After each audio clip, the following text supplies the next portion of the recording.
ஆண்டவரும் இரட்சகருமான இயேசு கிறிஸ்துவின் ஈடு இணையற்ற நாமத்தில் அன்றன்றுள்ள அப்பம் வாசகர்களுக்கு எங்கள் அன்பின் வாழ்த்துக்கள். 2025 ஆண்டு ஜூன் மாதம் 8ஆம் தேதி ஞாயிற்றுக்கிழமைக்குரிய தின தியானம். இன்றைய தலைப்பு உகந்த வாசனை. ஏசாயா 11ஆம் அதிகாரம் 2-3 வசனங்கள் சொல்லுகிறது, ஞானத்தையும் உணர்வையும் அருளும் ஆவியும், ஆலோசனையையும் பலனையும் அருளும் ஆவியும், அறிவையும் கர்த்தருக்கு பயப்படுகிற பயத்தையும் அருளும் ஆவியுமாகிய கர்த்தருடைய ஆவியானவர் அவர் மேல் தங்கியிருப்பார். கர்த்தருக்கு பயப்படுதல் அவருக்கு உகந்த வாசனையாயிருக்கும். தேவனுடைய பிள்ளைகளாகிய நாம் கிறிஸ்துவுக்கு நற்கந்தங்களாய் விளங்குகிறோம். நாம் உலகத்தாருக்கும் தேவனாகிய கர்த்தருக்கும் வீச வேண்டிய பல வாசனைகளை குறித்து வேதம் நமக்கு சொல்லுகிறது. அதில் முக்கியமான ஒரு வாசனை கர்த்தருக்கு பயப்படுதலாகும். அதுவே அவருக்கு சுகந்த வாசனை என்று வேதம் தெளிவாய் சொல்லுகிறது. தேவனுக்கு பயப்படுகிற பயம் நமக்குள்ளே பரிசுத்தத்தை கொண்டு வருகிறது. என் ஆண்டவர் என்னை பார்க்கிறார், அவருக்கு மறைவானது ஒன்றுமில்லை.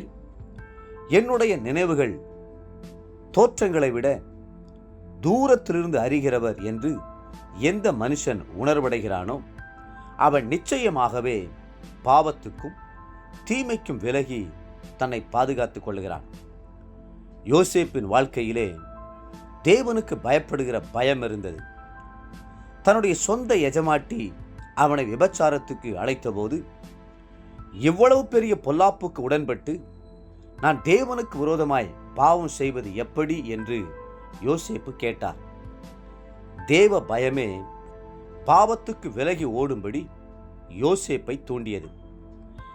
தனது வீட்டில் வேலை போனாலும் பரவாயில்லை, வஸ்திரம் போனாலும் பரவாயில்லை, சிறை தண்டனை அனுபவித்தாலும் பரவாயில்லை என்று ஓடி தன் பரிசுத்தத்தை பாதுகாத்துக் கொண்டார்.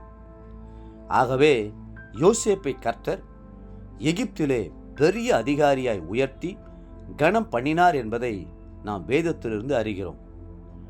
இன்று அநேகம் பேர் துணிகரமாய் பாவத்தில் விழுவதற்கு காரணம் என்ன? அவர்களுக்கு தேவ பயம் இல்லை என்பதே காரணம்.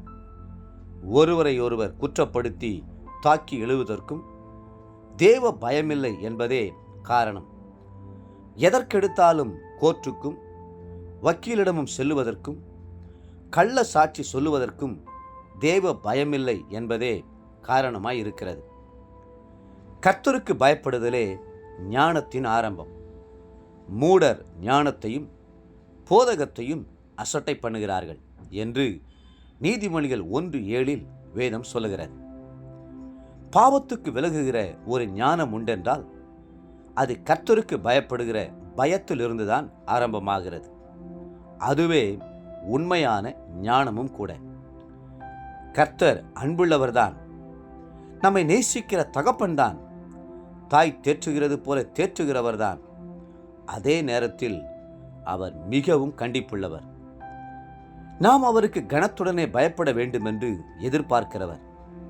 ஆகவேதான் சங்கீதக்காரர், பயத்துடனே கர்த்தரை சேவியுங்கள், நடுக்கத்துடனே கலிகூறுங்கள் என்றார்.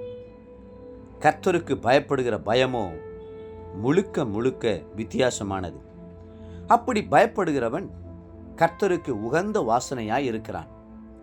அவனை தேடி ஆசீர்வாதங்களும் நன்மைகளும் மேன்மைகளும் உயர்வும் வந்து சேருகின்றன. இன்றைய நினைவிற்கு 19ஆம் சங்கீதம் 9ஆம் வசனம்.